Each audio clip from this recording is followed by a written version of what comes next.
is what it is. I got 8 boxes here. Mike Jensen picked me a number from 1 to 8.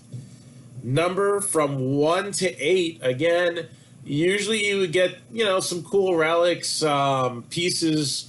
The fragments of the farm would be pieces of minor league,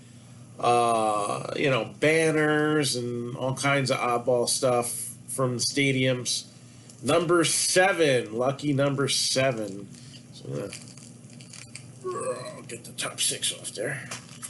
And then number 8's at the bottom. And good luck. And you also had, when they do, the special jersey days, like Taco Tuesday jerseys and Ghostbuster jerseys and stuff like that. So we are going to miss that this year. But the extra autographs, I guess, will make up for it, right? We want some ink. All right, good luck. And let's see what we got here. So this is our first look at 2021 Topps Pro debut. Oh, I like the way these look. You got a nice retro insert in here. I like it.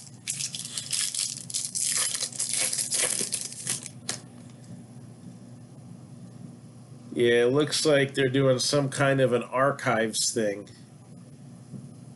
So that's cool. Got one parallel auto in my hand already. Hey, Christopher, how's it going?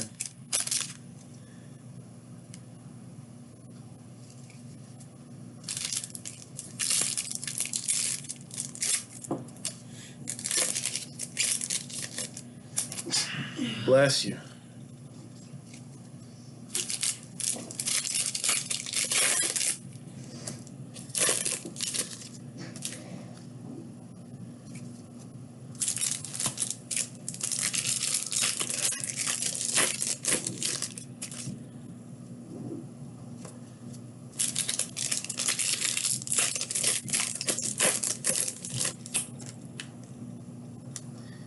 Alright, I got 2 autos in my hand, so we'll probably see 1 each in the other stacks.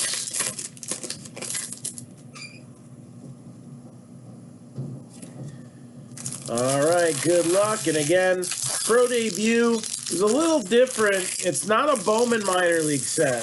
It is an actual Topps issue.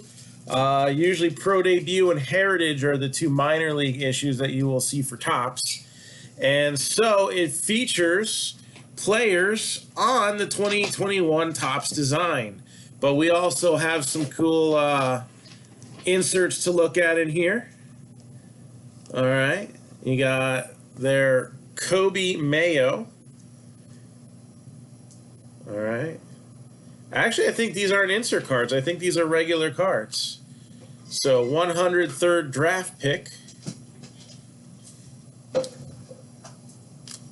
Got Hunter Green, who's recovered and making his way up. Pedro Martinez. Spencer Strider. Antoine Kelly. Reed Detmers, who made his Major League debut this year. And he was a number 10 overall pick. First rounder in 2020.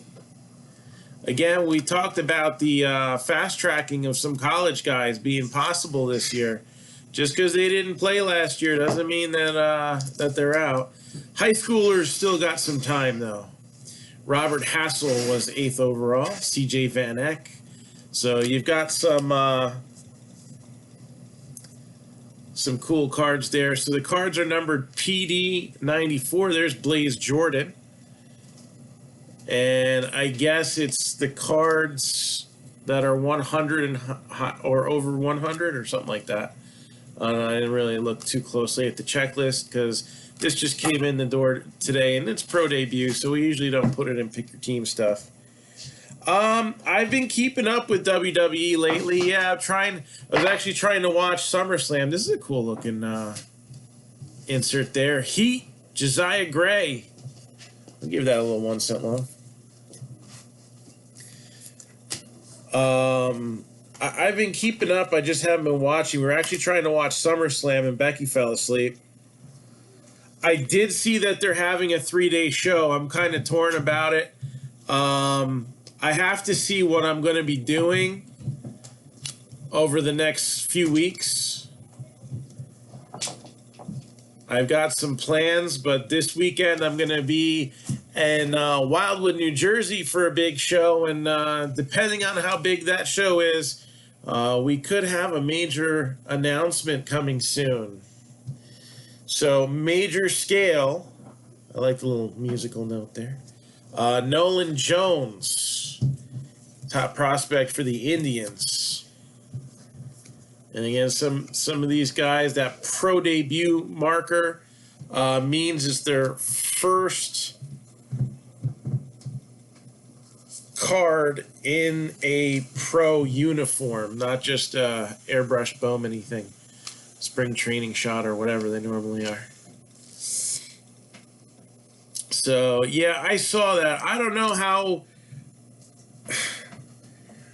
I mean, to pay like $400 for I think they only give you one actual table too. Like, I mean, it's 8x10, so I don't know if you can fill in the spot yourself with, like, bring your own tables. I've done that in the past at the Philly show, but I don't know, man. I'm a little nervous. Maybe if I hear some buzz about the show, I'll think differently. I also have to see what's going on with the girls because I know that's their intensity weekend. So I don't know if I need to be bringing them back and forth to places.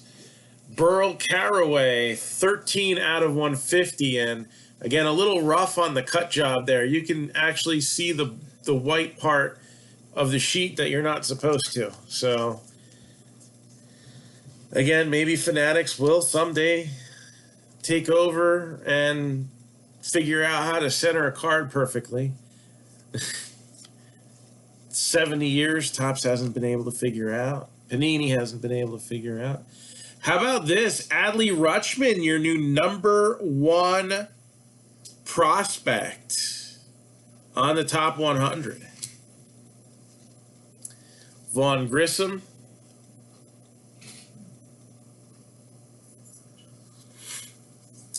So it's interesting, too, because you got the 2019 stats on the back of these cards, even though they're 2021s. There's Tom Glavine. There's another minor league throwback look there. Austin Martin. We'll give that a little 1 cent love, even though it's a base card. This has got everything on it. #5 draft pick. It's got the pro debut stamp or logo on it.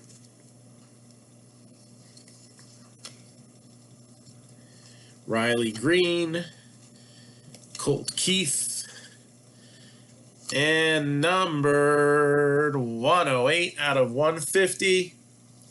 First auto is going to be of Brandon Howlett. Ooh, they really modified the design there for the autos. Look at that. They pushed everything up so that they could fit the sticker there. That's kind of weird.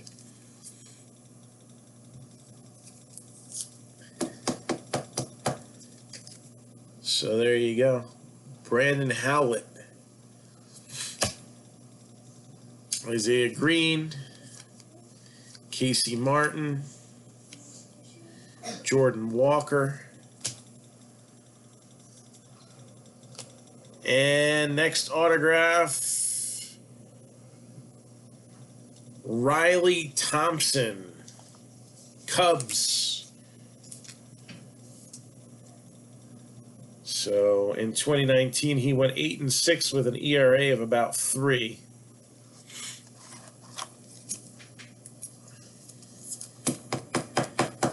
And then Howlett is Red Sox, right? Greenville, yeah, Red Sox. Hunter Bishop. All right, so that was stack #1.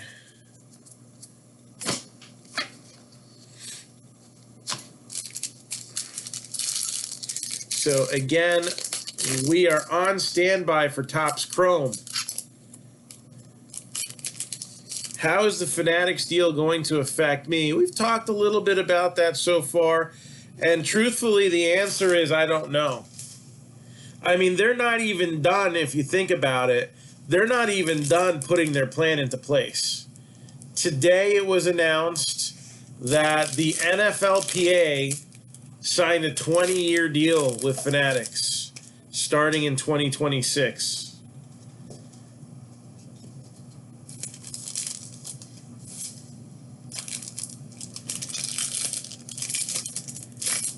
They still need to get the NFL license. But I'm pretty sure that's pretty much in the bag right now. I would think. Especially with the players getting an equity stake. Or the players' union, I should say. Where the money's going to go. Oh, we got some color here. Yes, we do. You know, a big part of the unanswered question is how they're going to handle distribution. Are they going to handle it themselves? Is basically everybody going to have to start over? That's going to make it tough for guys that don't have tons of money flowing out their rear ends. That would be me. But it can also give opportunity for allocations. You know, back in the day, Topps was a little bit more made to order on certain things. So, like, if they got people asking for 5 cases on their pre-book, then they would take that into consideration with the final number that they were making. Now, they also knew not to grow too fast, so that's where this allocation stuff kind of came in. Howlett, Brandon Howlett.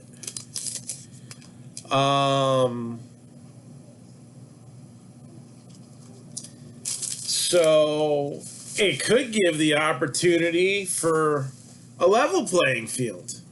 Everybody gets what they need. You get a card, you get a card, you get a card. And then we'll take that number. We'll expect some refill orders. So we'll say add 15% on the top to what we make based off of the pre-orders. And then certain sets will have more limitations, more limited availability. We don't know how retail is going to play into this. You know, the money, retail really isn't a huge driver in the hobby as far as dollars go. And a big part of the reason why, there's Bobby Witt Jr., by the way. He was in last year's set, too. There's Riley Green. Is until recently, there was no margin on that stuff.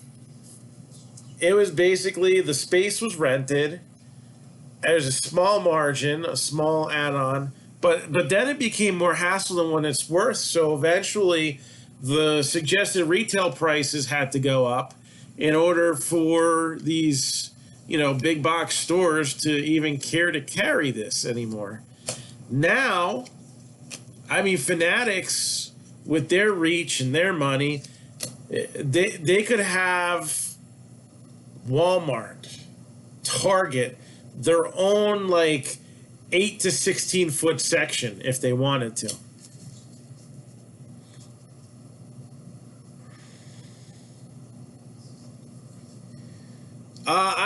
I think values will always be based on demand.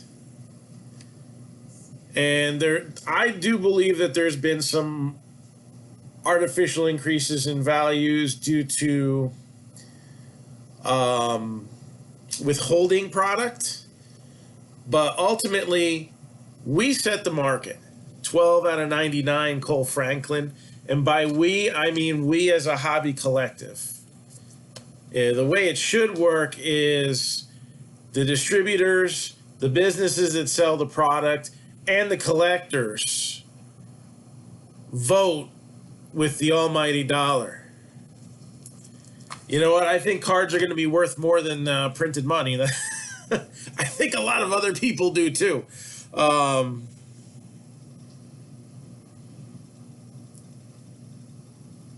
So I think what's going to happen, yeah, and a lot of places have like exclusive clothing areas for the lines that they carry. They own lids.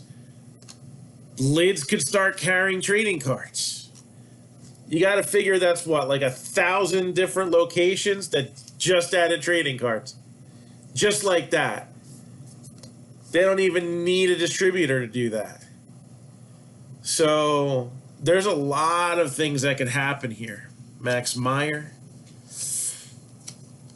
Vidal Brujan. That was the name I was trying to think of earlier for the Rays. Vidal Brujan.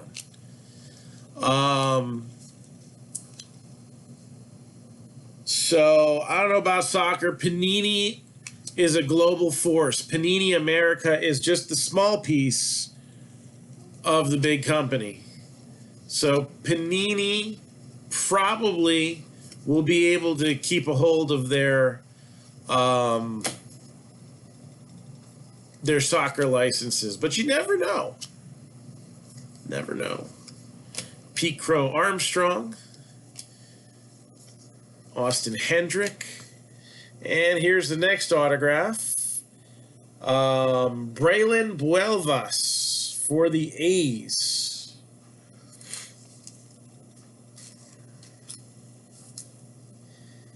And he was an international free agent, it looks like.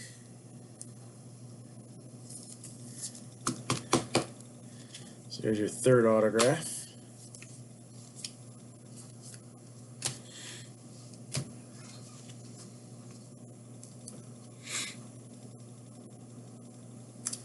So here's the thing, though, Mike. Here's the thing. It's very possible that even though that was in the release, that it may not actually be true. And that's another thing. We can't believe everything you hear in the media nowadays. That might not actually be true because apparently there was a very heated conversation between MLB offices and Topps. They were blindsided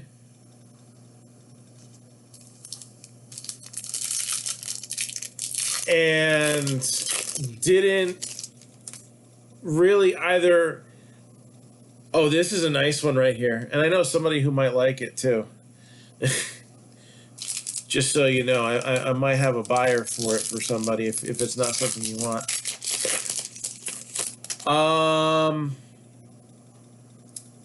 I was watching, we got home Saturday at like 2 o'clock in the morning from the New York show. And Sunday was kind of a day of recovery. And there was an interview that one of the YouTube podcasters had with Brian Gray of Leaf. And there are different reports of how that actually might have gone down. So they say Topps had the opportunity to counter. There could be a couple different things that happened. One, they had no idea that what was going on. It was not time to negotiate or anything like that. And they got a quick, hey, look, this is what we're getting offered. Will you match it? You got like an hour to get back to me. What's the number? We can't do that. We can't figure that out in an hour. Okay, bye. That's the way I think it could have gone down. Brian Gray had an even more interesting answer. And it could have been something like this. Random follow-up. How are things going? Yada, yada. Hey, let me ask you a hypothetical question. Because, you paid $20 million this year. Would you pay blah, blah, blah next year? No, of course not. We just paid $20 million. Why would we add that much to it? That's crazy. Okay, just checking. Bye. And then months later, this is what happens. I could see that happening too. So do I really think Topps had the opportunity to counter this fairly? No, I don't.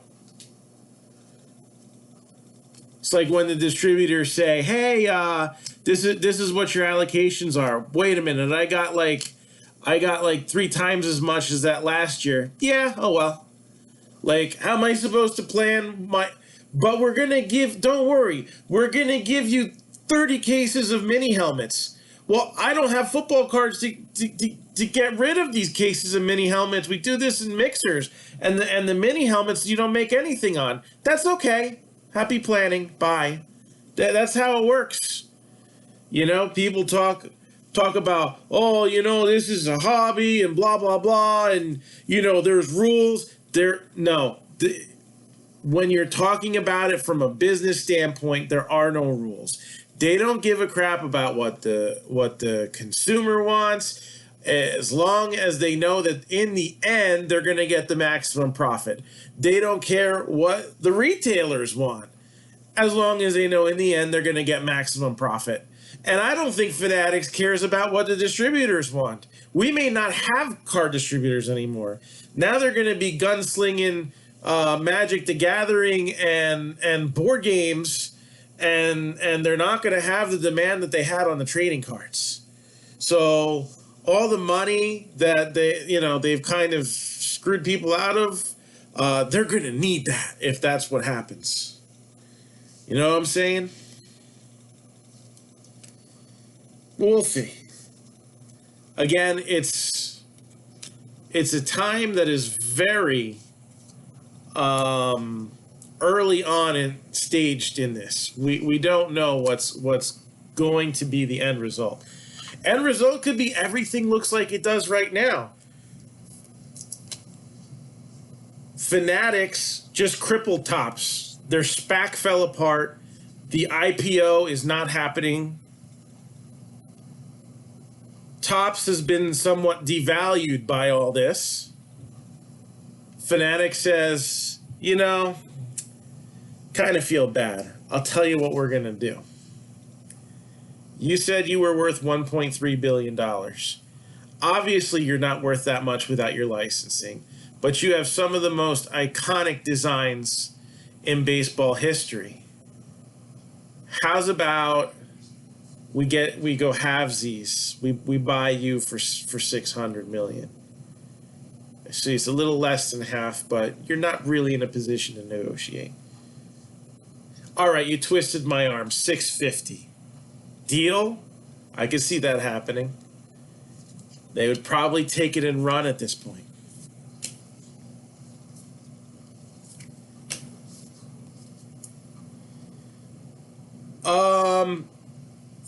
From what I've heard,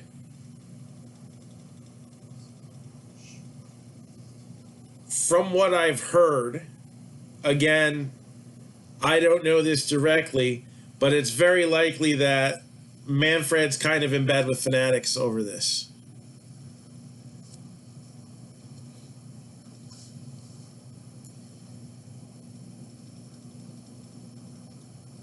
Absolutely. 100%. If you want to make it, you have to adjust, and everybody's going to have to adjust. I feel like since I don't know, mid 2018, I've got to pretty much adjust on a monthly basis.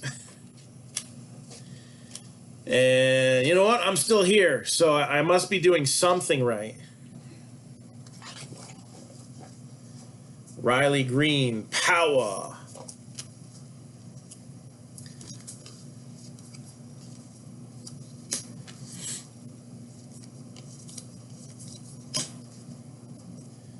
So I am. I can't say that I'm happy about Topps being out of the game, but I'm willing to say that Fanatics being involved is going to make somebody more money.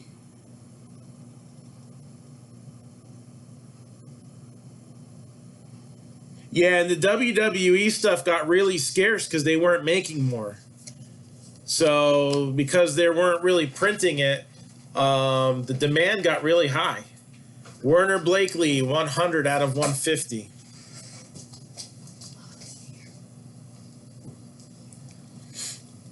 So here's the thing. This could be an antitrust suit waiting to happen. We don't know.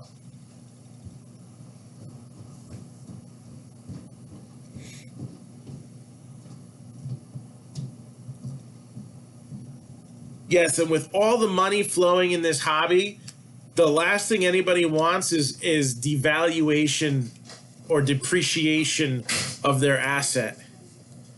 That is 1,000,000,000% correct. There's Andrew Jones. So I don't think, for those who say, oh, baseball cards are going to be worthless, that is the most silliest thing I've ever heard in my life. Silly.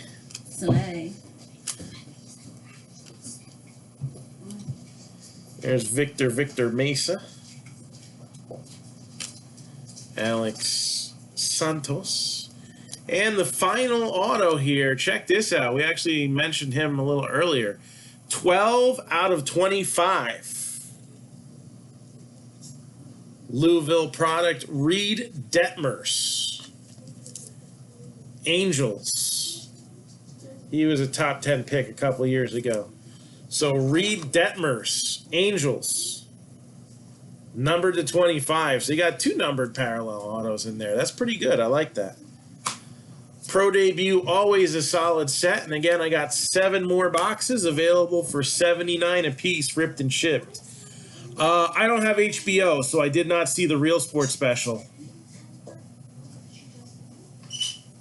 But I did see a picture somebody posted, I guess, were they at the National? I don't know if that was, it looked like a recent picture. So recapping it, we got Riley Thompson, Braylon Boelvas, Brandon Howlett, number to 150, and Reed Detmers, number to 25. Okay. So I'm sure there's some YouTube, posting of it or something like that. And don't forget, we have Topps Chrome filling right now. Scrolling at the bottom of your screen.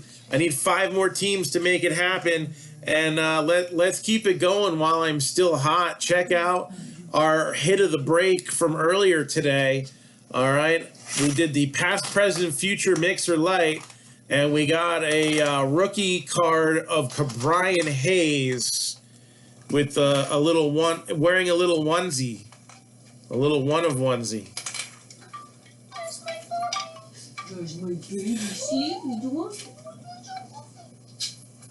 So image variation auto there. Upper Deck is like, Upper Deck's a little different because, one, they have some major names that are exclusives. That's why Upper Deck sued Leaf, because they were taking some big rookie names and making them exclusive signers. Upper Deck is also kind of a small company in the scheme of things compared to Fanatics. I think part of the reason why they're not mentioned in this is probably because the amount of dollar value that they would give back would be significantly less than the other 3 sports. So it's kind of like you're bringing some people to the table, right? You want to talk about it. You want to say, all right, here's your equity shares. You're getting 10, you're getting 8, you're getting 7, and we'll give you 1/10.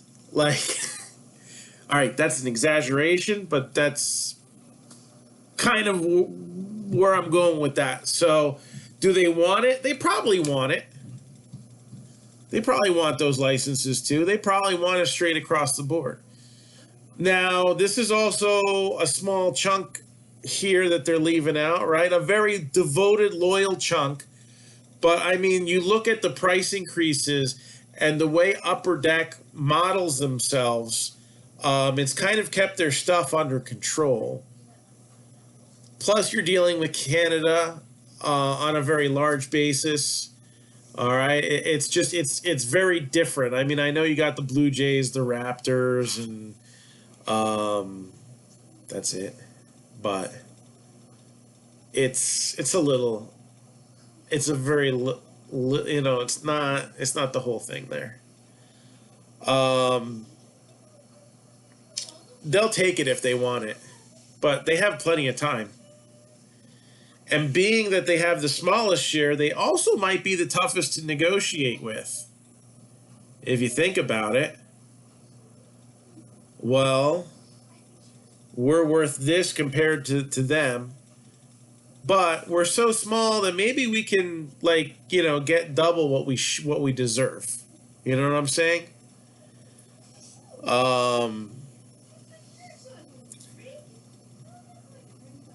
I don't know. I think that you will see something happen to the hockey license. You will have an announcement of one of two things: Fanatics is in, or Upper Deck signs a multi-year extension. I think it'll happen. Now, again, the dominoes are kind of falling quick on this, but we had the seeds planted that it would. The hockey thing, we might not figure that out for another year, you know? Fanatics can start printing out cards minus logos in 2023. So even though these other licenses haven't expired yet, unless these companies get bought, I doubt they're going to waive their exclusivity rights. You know what I mean? That's what they paid for in the first place. And Topps, again, this is coming from the Brian Gray interview. Topps is kind of grandfathered in, where it's not like with Panini where they got the whole Players Association deal in one shot, and anybody that they want to use, they can use their likeness and the money's pooled. Topps does still kind of work on an individual basis. I'm not 1,000% sure on exactly how it works, but Topps does have Mike Trout for life. Now, again, what is that lifetime? Is that lifetime transferable if somebody buys them? There's a lot of things you don't know. We don't know. I don't know. You don't know. They don't know. But it's definitely going to be an interesting ride, and I'm sure in the next year and a half, there is plenty more to be uncovered about this. And again, it'll be kind of all for nothing, kind of foolish if the trading card industry goes away by 2026 and starts looking like 2001 again. But let's face it, that's not going to happen. The game's different. The reason why there was such a hard crash, such a hard crash at the end of the junk era, is because the stuff was junk. No, not in a derogatory sense, but like, you're in 1989, you're buying a pack of cards for 55 cents. All right, you're paying $1 to $2 a pack on most products. Several years later, most packs are under $5. Almost all of them. Few exceptions. Flair's nice. SPs, I think, were around like $8 a pack. But really, it was small. You're talking about thousands of dollars for these boxes of NT, of Flawless. Good Lord, transcendent briefcases. I'm such a good doggy. You could buy 2 Kias with that. Oh, you're such a good doggy. Let's get a treat for the baby. It's like, where is it? Fanatics is going to change things drastically. Here. They're, if they want to. Oh, yes, make up to. You could have dollar packs again. We have Topps. Topps has Big League. Topps has Opening Day. People are saying now there's too many sets. There's not going to be any less because you have to print enough to make that licensing money back. And if they're paying more, significantly more than what Topps was paying, than what Panini's paying, guess what they're going to have to do? One of 2 things. Print more or sell it for more. So now instead of 46 sets, you're going to have 52. But 4 of them are going to be exclusively for kids. Everything else remains in the same price range. And 2 of them, you're going to have a 5-figure box and a 6-figure box.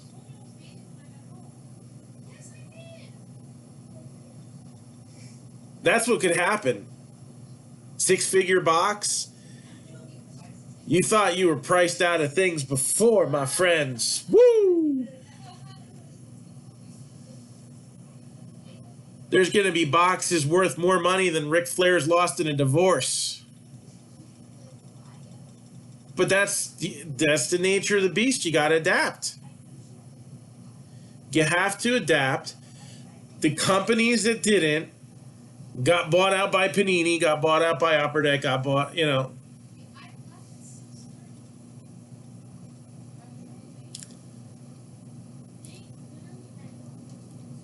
It's hard to say, because if you were in the game in 2015, all right, this is what happened. Topps bumped up print runs. Some of their products had amazing patches in them because they knew they had to dump all the stuff in their warehouse. What good is a third of a cut-up jersey? We got to get this stuff out of here. Then think about all the sticker autos that they were holding on to. Does anybody remember 2015 Field Access? This was a sticker dump that was so produced, they actually made blister packs of it to be sold at retail because the hobby could not contain it. But it had some cool autos in it. It was kind of a 50-50 thing. I mean, you had some players like, okay, I get that we saw this guy's autograph rookie year, but why are we seeing this? Like, this is a 4th-year player who's like a complete bust. He's probably not going to make his next training camp. Why do we have an autograph of him in here? And then there's other guys like, oh, man, you only see, a few of this guy's autos here and there. That's cool that we got him as a base auto and a parallel auto and all that stuff. Triple Threads, I think, had some really good patches and whatnot that year, if I remember correctly. Like, they were a little more generous. Like, how, like, when you buy a box of football cards nowadays and it's numbered to 25 and it's still just, like, a plain white patch off the number. Here you're getting cards numbered to like, out of 150 and they've got like logos on them. There's a lot of weird stuff that's going to happen over the next couple of years. Kind of referring to something else that happened in that Brian Gray interview. They're like, think about it. You got a shoeless Joe Jackson bat. And you're going to be chopping it up into slivers probably for the next 10 years. But now, you only got 4. Some of these bats still have their knobs. Some of these bats still have their nameplates. Forget about little chippy things. We're going to make jumbo bat pieces. And we got superstar bats here with the same issue. So we're going to make jumbo bat pieces and we're going to have them sign it. Diamond Icons, even though it retails more than Definitive, I think it falls right under Definitive.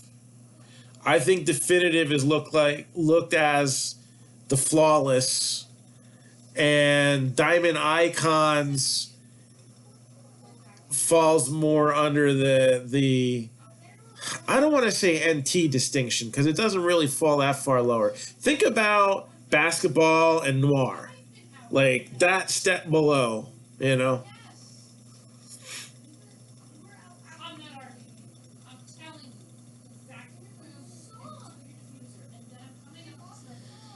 So it's just one of those things that you got a lot of questions, and they're all going to get answered, but it's not going to be right away. It's not like they're going to hold a giant press conference and be like, this is what we're doing, step by step.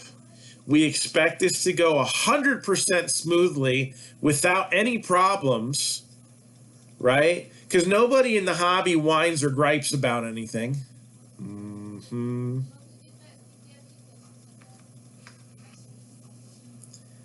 Nobody whines and gripes about things in this hobby, right?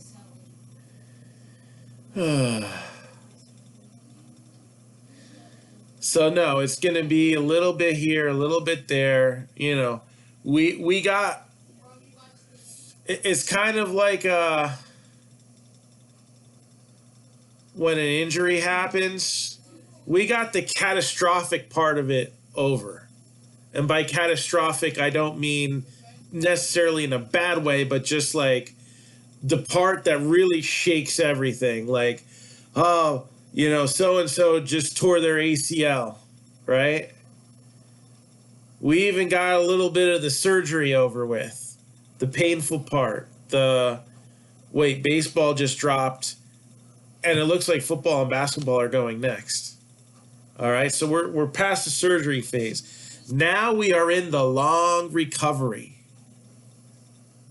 All right? This isn't like a broken pinky. This is 12 to 18 months. This is Tommy John surgery. This is a torn Achilles. This is something that has ripped the fabric of the hobby, and now we're going to see how everything comes back together. And if we're going to see even bigger and better things, comeback player of the year, it could be. Do I think that the career is over for the hobby? No. It won't be the same, but we'll see what happens. There are people saying that, but here's the thing, all right? Here's the key thing right here. So Fanatics does have a history of sub-licensing. They do. I don't think that they would go through. So why are you going to sub-license to Topps and Panini and make less money? Like, they've already dropped the hammer down on this. From a business standpoint, like, it would be basically like Topps had an hour to decide, okay, are you going to match this offer? Hell no. That's insane. No one's going to offer you that much. What do you see on Wall Street Journals? Fanatics did? Oh, no. Oh, we need to go back begging and groveling. Maybe Fanatics will give us the licensing for double what we just turned down, and we'll be happy about it. A lot of the people talking about sub-licensing are probably not people in the actual business end of things. They're probably collectors. You can kind of tell from some of these comments, like, dude, where does your thought come from on this process? Like, I don't want to, like, there's a lot of people go around trolling people, calling them, bad names and stuff like that. And then they also say that they hated the former president that used to do that, but then they're just as bad, if not worse. All these internet trolls that say things to people, That's the dumbest thing I've ever heard. And then the thing that comes out of their mouth is like, or out of their keyboards is like, whoa, not in this reality.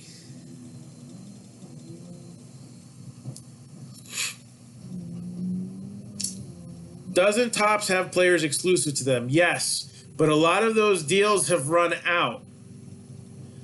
They still and they usually get extended. They still have, you know, exclusive guys like Bryce Harper, right? But like you had David Ortiz, he was a freaking a spokesperson for them. That deal's gone. He's been signing for Panini this year. Ichiro, that was a long-term deal. He's been signing for others. Derek Jeter, he's been signing for Topps again this year, but he was exclusively only signing for Fanatics for a while. So how strong do you think that relationship's going to be?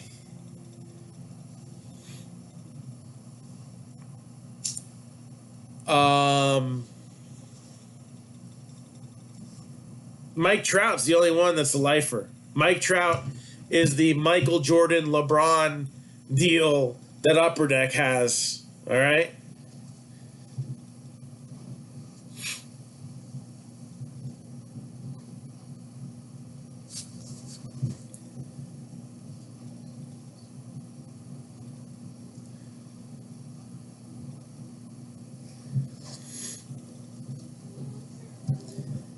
I forgot. I have another product. I have Wwe Nxt available. I totally forgot about that. I got 2 cases of it this year. Because, you know, I wanted to get the best wrestlers that AEW had to offer. Hold on a second here.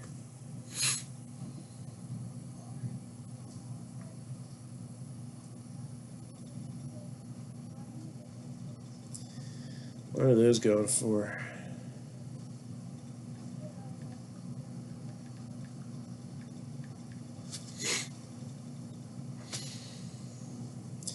So those are 59 ripped and shipped.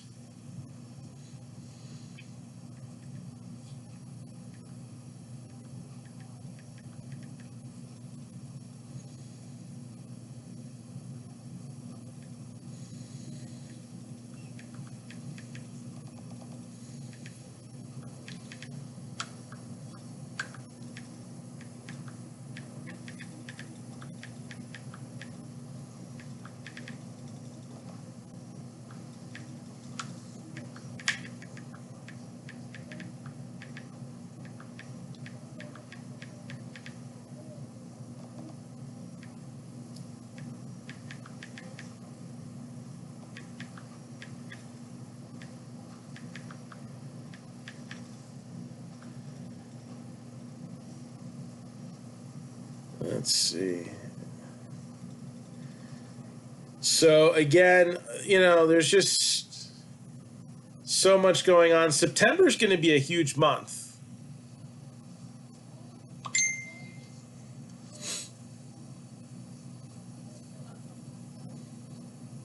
I just had to check something out real quick here for somebody. Airplane.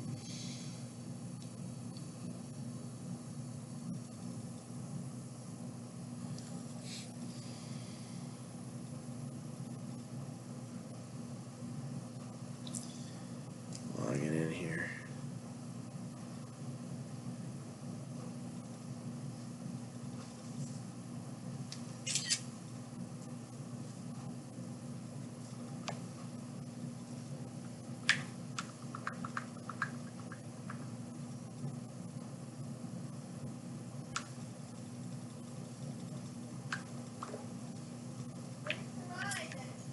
Yeah.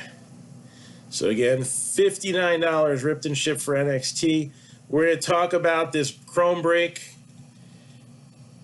So, and that's another option, and that is a possibility. Here's the deal, okay? The players' exclusivity doesn't start until 2026. All right? It doesn't mean, though, that they can't work around it. And remember, I don't know how the deal with minor league baseball works, but again, Topps has some grandfathered in workability. Also, Panini has a lot of collegiate exclusivity. They can use the logos for probably about 75-80% of the colleges out there. Could Fanatics go in and try to take that away? Absolutely. But now you got these NIL deals. You know, you can have people even in high school, maybe. The Spencer Rattler kid wrapped up his high school career early.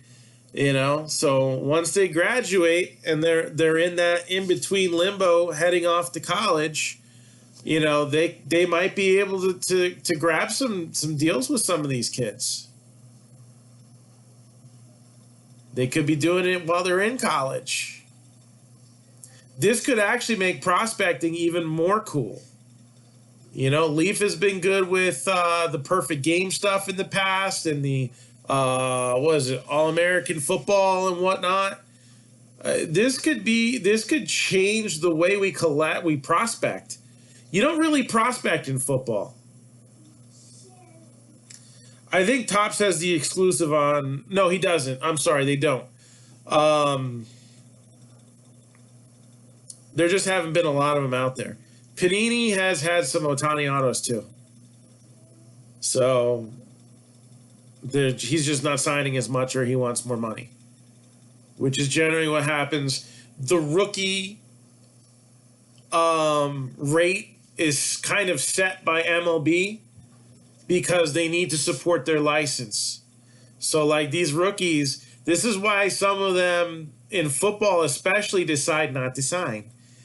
Oh, we got to go to the rookie premiere. Oh, we got to sign all this stuff. And then they're like, heck if I'm doing that again. And then, boom, everybody's redemption now. Panini has the right to put that redemption in there. They have a contract to honor. They have an obligation to honor. They're not doing it because not worth their time. And, sometimes in the interest of doing business, they're like, all right, look, we'll renegotiate a little bit, but you got to get this done. And we'll give you a little more because now your team just gave you like $1 billion and you're only on your second year. They think you're that good. So we do too. 2 boxes of Chrome Jumbo, a Diamond Stars baseball, a box of Valiant. Diamondbacks are 28, White Sox are 95, Nationals 35, Reds are 30.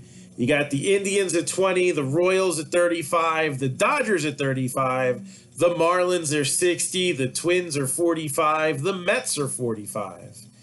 A's are 30, Phillies are 95, Giants are 55, Cardinals are 95, and the Rangers are 50. I need 5 teams. It's 10% off 3 teams or more. 2 people can make one break happen and happen, well, as soon as everybody can get payments in. We have WWE NXT available for $59 a box. That's ripped and shipped. We saw some really cool stuff come out of them last year, and you know what?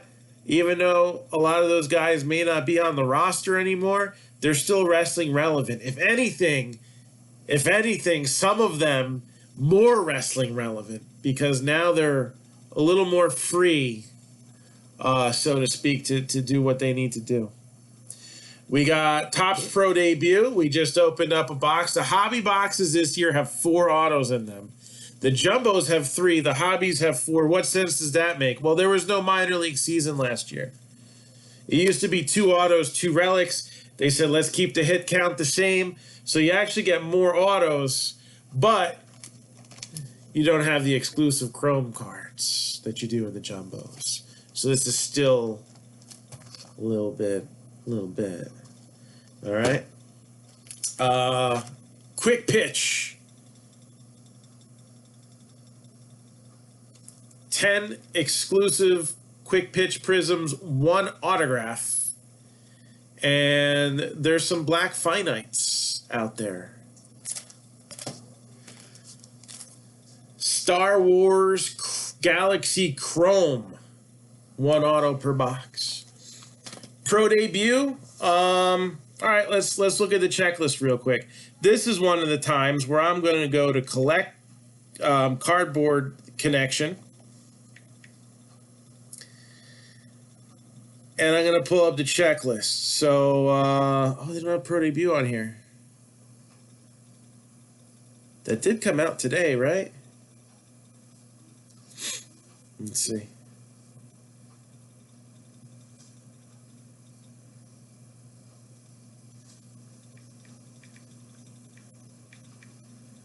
Pro Debut.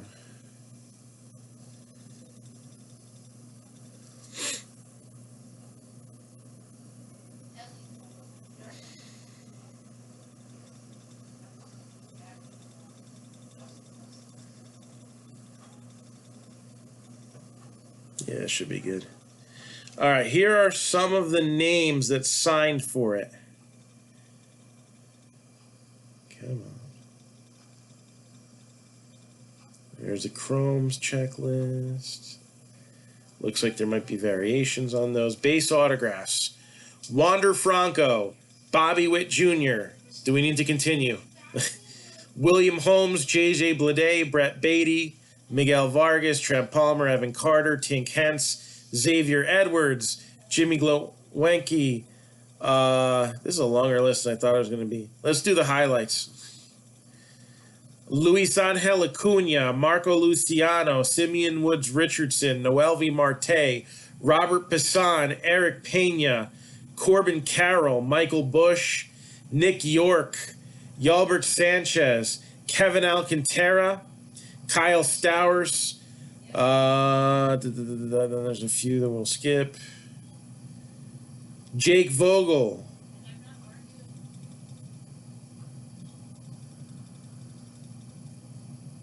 Let's see. Spencer Torkelson, Max Meyer, Asa Lacey, Heston Sherstad, Nick Gonzalez, Robert Hassel, Reed Detmers. We just pulled an orange one. Austin Martin, Austin Hendrick, Justin Foscue, Mick Abel, Garrett Mitchell, Jordan Walker, Cade Cavalli, Nick Bitsko, Isaiah Green, Tyler Soderstrom, Casey Martin, Jordan Westberg, Alika Williams, Blaze Jordan. It's pretty good list right there. And then you also have then the Cornerstones autograph set. Lacey, Martin, Ruchman, Alec Thomas, Bobby Witt Jr., C.J. Abrams, Carroll, Sherstad, Bleday, Julio Rodriguez, Walker, Luciano, Gorman, Gonzalez, Riley Green, Hassel, Mauricio, Torkelson, Brujan, Wander Franco. Then you got the major scale autographs. Mackenzie Gore, Wander Franco, Adley Ruchman, Nolan Gorman, Riley Green. Then you have the MILB Legends autographs. Those were some of those inserts that we were showing you. You got Jim Thome, Nomar, Andy Pettit, Joe Mauer, Ryan Howard, Cece, Miguel Tejada, Tim Lincecum, Scott Rowland, and Andrew Jones. And then the Co-Generation autograph set. Wander Franco, Joshua Mears, Cody Oesi, J.J. Bleday, Riley Green, Adley Ruchman, Julio Rodriguez, Tristan Casas, Hunter Green, and Austin Hendrick. So who is in Pro Debut? Many desirable players. Yeah, I think that the Prescott thing got kind of blown out of proportion. It was bad. It was definitely bad. But it wasn't to a large scale. Because a lot of the autographs he had signed were at the rookie premiere. And that was definitely done in person. There was a batch of autographs that he didn't sign. And Panini had been hounding him. Can we send it? Where do we send it? Send it to the team, send it to me. Maybe not today, maybe not this year. Eventually, he's like, okay, I'll sign him. And it's very possibly likely, most likely, that he had them auto-penned. But, you know, like, it wasn't like all of his Prism autographs. It was like the pink parallel. It was like different parallels that he hadn't gotten around to signing. That was more than a couple years ago, though. That was like 4 or 5 years ago. That was a while ago. I mean, you look at where the hobby was 5 years ago, and you look at where it was now. Lots done changed. So Pro Debut's got a very healthy lineup. Prism, the quick pitch cards again.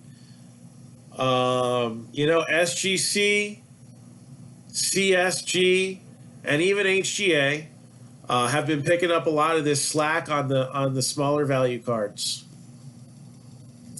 So if you got nice shiny cards, there is a way to affordably get them done. Do you see the same return? No, but you know what? For the older stuff, you've got people getting their PSA stuff like from last year now, right? And they are putting those things on the market. And they're getting PSA graded type pricing. All right. Now think of when they shut everything down. And all the sets that have come after that. There's no comparable for PSA. Because nobody in their right mind would spend $200 to get such and such freaking card graded that raw is worth $1 or $2 or $5 or $10 or come on, even $100. All right. I mean, unless they know it's going to 10, which I mean, pretty much a stamp guarantees that nowadays. But no, I think that these companies are going to do their, due diligence. They're actually a little tougher graders. So now these 10s that are like actual 10s or are closer to actual 10s, these 10s are going to probably get close to what a PSA 10 would have gotten because there's no PSA.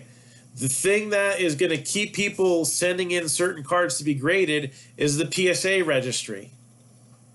And the things that they do with that. I mean, it's almost like there's, competitions and things like that. Guys with very disposable income, all right? Let's say you got somebody who's a head honcho at a company and he's making $10 million a year.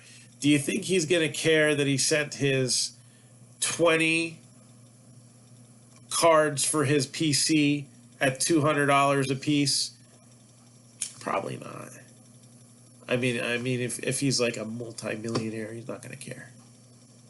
There's people like that out there. He's like, nah, man, I've worked real hard on this registry. Look at all the stuff I have on there.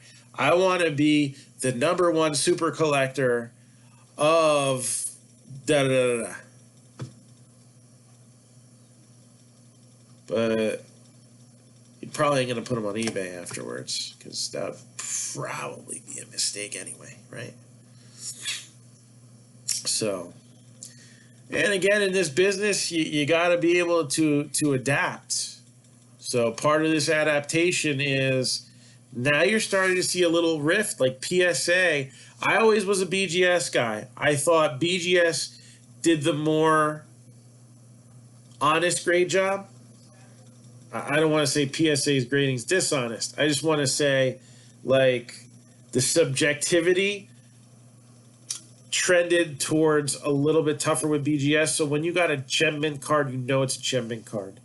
I mean, come on, look at some of this OC Prism garbage, that over the last few years PSA has tended to the hills, and you've yet to see one perfectly centered. Now we know 60-40. 60-40 is a big difference, all right? That's built into it. But now you're seeing some of these cards, it's like, come on, that's got to be like 70-30.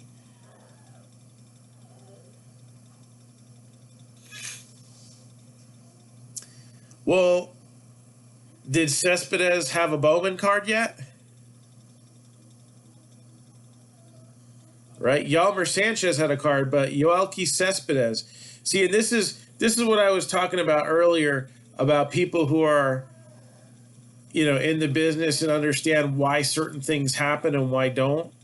And I'm not picking you at all. But has Cespedes had his first Bowman card yet?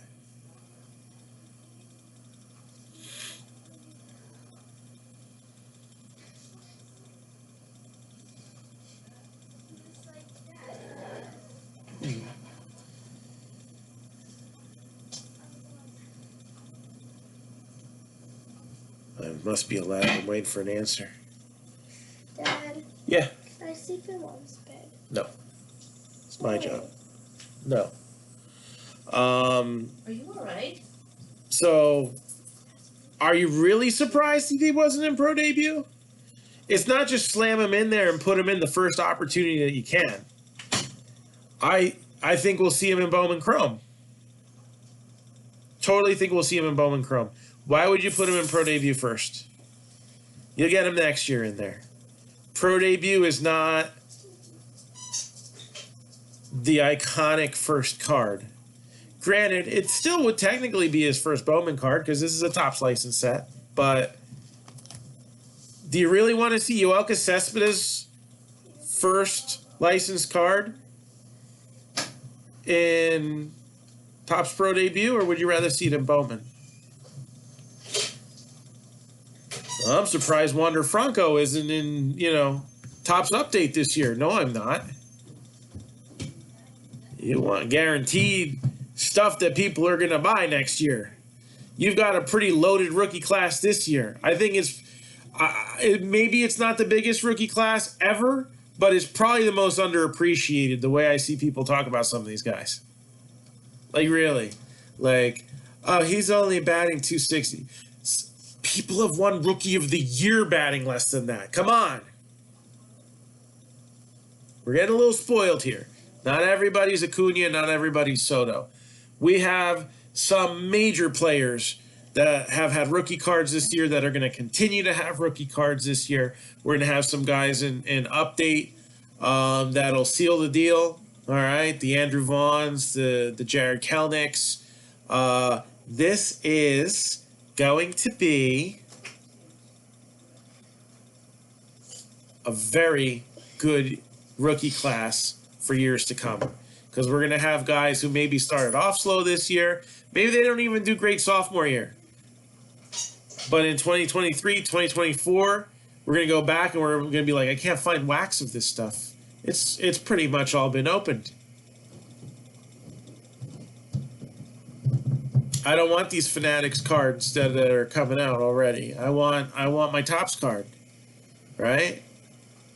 Where are these cards? Well, they were in somebody's 10-cent box, and somebody was smart and bought every single one that he could find at every high-level show. He went on eBay, and he bought them by the hundreds, all right? I've done this before.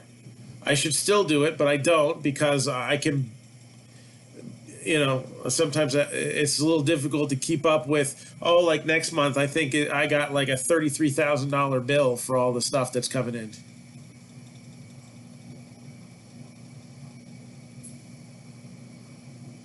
So, but I mean, I bought my 500 Mike Trouts in February of 2012, and that made me a very happy guy until they started going for 50, 100, 1,000. Now, you know what? I did what was smart at the time, and there's still things that continue to turn that. Yeah, did I get $1 million out of them? Maybe not, but did I get maybe turn that money into more money, and maybe I made myself a few $100,000 off of the deal? Maybe, in the long run. So I can't complain about that. But that's what people are going to be doing. Alec Bowm just got demoted to AAA. His career is over. Mike Trout got demoted to AAA his rookie year. All right. This is weird because, this is technically some of these guys' second years, but they really didn't have a first year because the season was cut. They were on a taxi squad. They got called up. Nobody could scout these guys. There, any recent improvements that they made and whatnot. Took a little while to figure some of them out. All right. And now,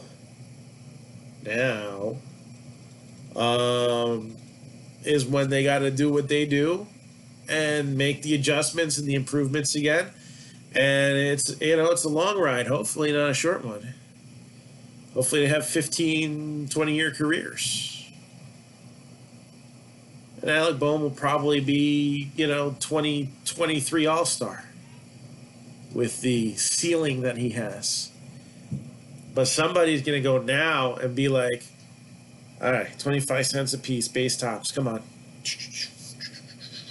Here's $250. Yeah, you can buy 1,000 of them? Yeah, I'll buy 1,000 of them. 25 cents a piece. I'm going to put them away in a little 250 count box. And I'm going to put it somewhere. And in 2 years, when those cards are, even if they go for $1, if I put that $250 in a savings account, what am I going to have in 4 years? 260? Put in Alec Bowm, I'll have 1,000. Some of those will grade 10s. They will have 1,500. This is how the game works.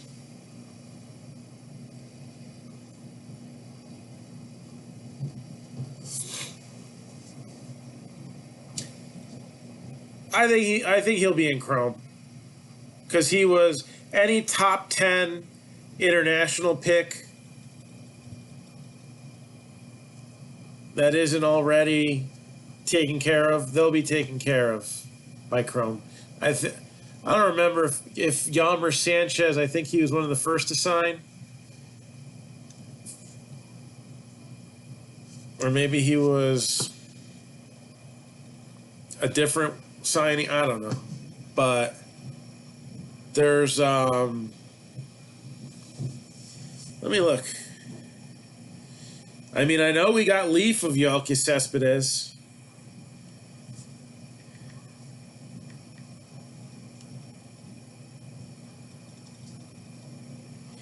He does have a chrome auto, so he doesn't have any base.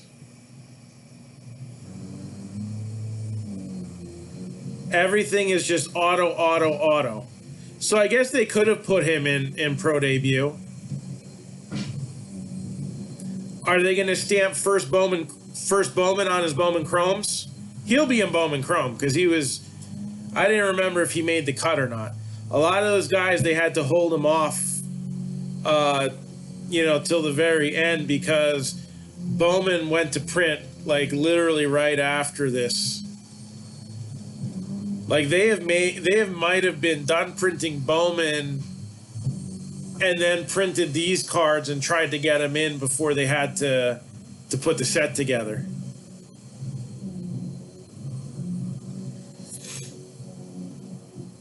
I don't think they're just going to leave it as that's his only card. You might not have paper on him as a first Bowman. It's tough to say. They didn't put first Bowman on his National Convention VIP card.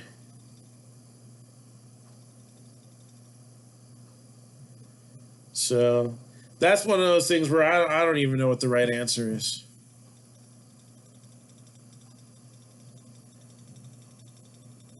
The photo's different on the NSCC card too.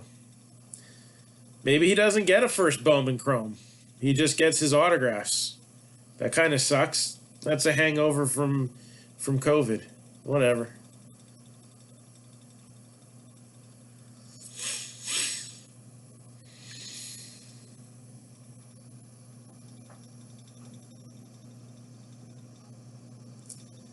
Are they still keeping the signing deadline in January, or are they bringing it back to a little earlier in the year? I know normally it was July.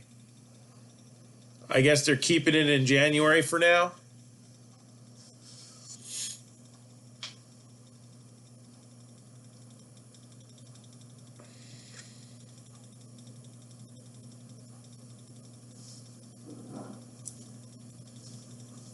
So yeah, if his his autographs are out, so there's no chance his first Bowman card is next year. Zero chance of that. They're either going to do it in Bowman Chrome, or they're just going to forget about the stamp, and the collector will have to decide if that has extra premium value, which I'm sure they will, if he makes it. Wouldn't be the first time. Aaron Judge doesn't have a first Bowman stamp.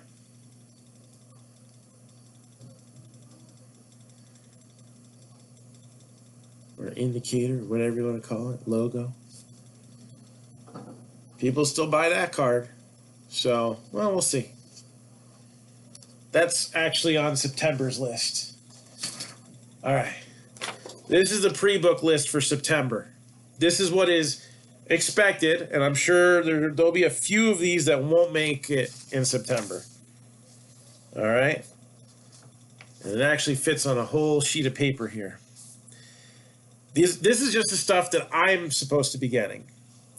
MLS Chrome, Optic Baseball, 5-Star Baseball, Trinity Football, Black Football, WNBA Prism, Donruss Football, NT Collegiate Football, Onyx Vintage Basketball, TriStar 8x10's New York Edition, Origins Football, Bowman Chrome Baseball in Hobby, HTA, and Light versions, Topps Gold Label, Chronicles Baseball, TriStar Authentics full-size footballs, Absolute Football, Leaf full-size helmets, Leaf Pro Set Metal, Triple Threads, WWE Undisputed, Bowman Sterling, Topps Chrome Platinum Hobby and Light versions, Valiant Football, Leaf autographed jerseys, WWE Chrome, Topps Formula 1, Optic Choice Baseball.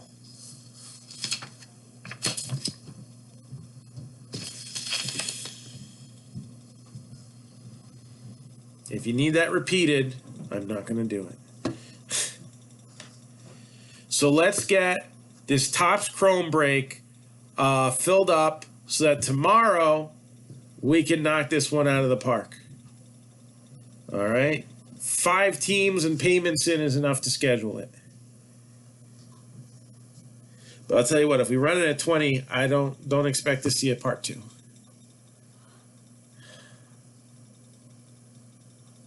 We run at 25, then I'll put it out there for a part 2. But we just need 5 in order to get this one, pass it along, and do something else. Diamondbacks 28, White Sox 95, Nationals 35, Reds 30, Indians 20, Royals 35, Dodgers 35, Marlins 60, Twins are 45, Mets are 45, A's are 30, Phillies are 95, Giants are 55, Cardinals are 95, and the Rangers are 50. And this and the past, present, and future mixer are the 2 baseball breaks that we're going to push a little harder now. We got that football mixer. Hopefully we can get that rolling.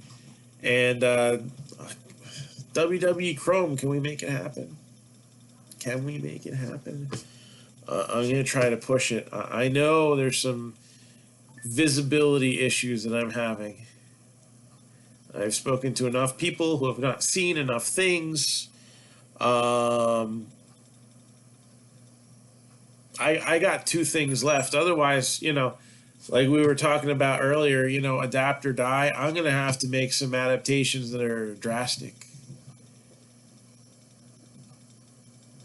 And it might not be things that I can do by myself either.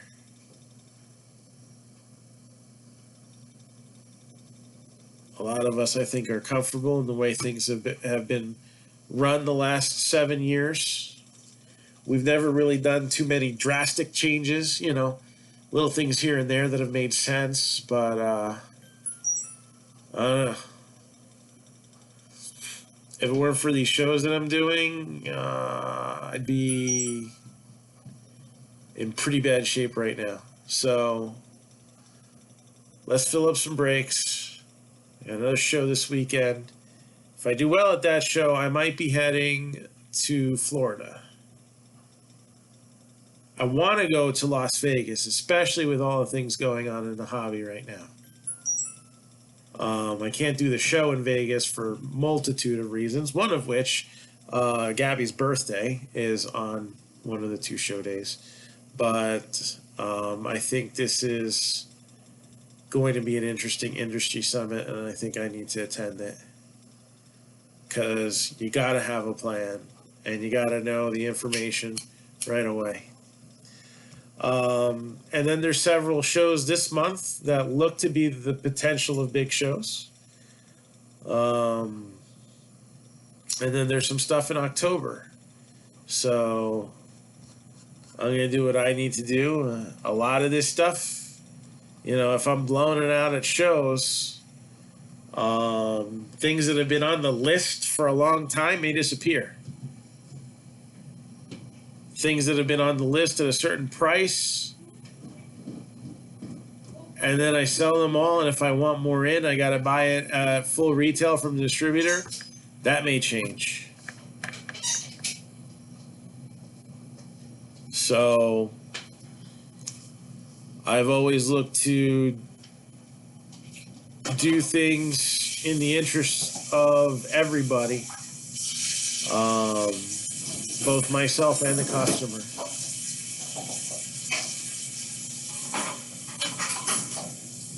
And there may be some adaptations I need to make, but I got a couple more tricks up my sleeve that might help things out. So keep your eyes peeled, all right? And that's what I got here. Anybody got anything for me right now? Otherwise, I'll be available if anybody wants a personal. If I'm awake, I'll break. The Mets lost 3-2, which at least was less embarrassing than yesterday. And we'll look to rip you a new one soon. So, see you in a bit.